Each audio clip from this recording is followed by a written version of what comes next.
I wanted to touch base a little bit and shift gears on what we're doing next because I think you're in an interesting position where a lot of us would come back, and Houston's weirdly timed in the year, as we kind of talked about, where you fall a little bit short of the goal and you go, okay, I'm going to go back and do a marathon again, right? Right.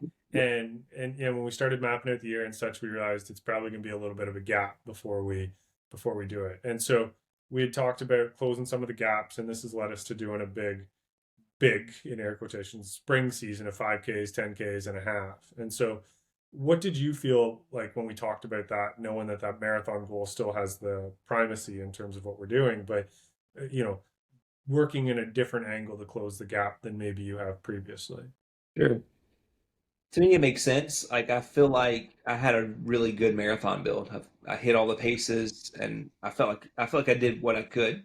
And so there probably wasn't a lot of gains to be made by just going and doing that again. We had I, one thing about Houston is that the weather can often the marathon weather can be hit or miss. It can be very hot in January, and for like the maybe the fourth year in a row, we've had really good weather, which makes me incredibly nervous going forward because like eventually those odds aren't going to play.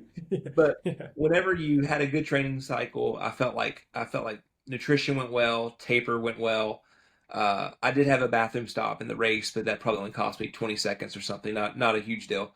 Uh, so there's nothing to point back to the race and go like, if only the weather would have been better, or if only, I felt good coming in. Like things were pretty much ideal, and I got the result that I got, which makes me think that was the shape that I was in, and that's what I had that day.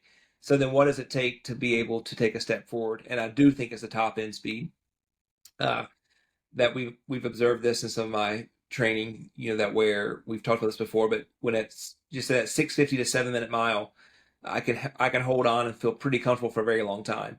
But 630, it feels really hard, and so how can we get comfortable going a little bit faster than marathon pace, which then makes marathon pace feel something that I can hold on to a little bit longer. So I think it makes total sense. It's not my favorite. Honestly, 5Ks hurt. I don't like them. Yeah. I don't like the pain involved. I Yeah. like that they last about 20 minutes. That's nice. Yeah. That is Yeah. it's Yeah. over quickly.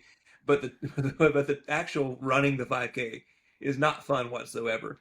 Um, However, it's a logical move for me, and I'm excited about it.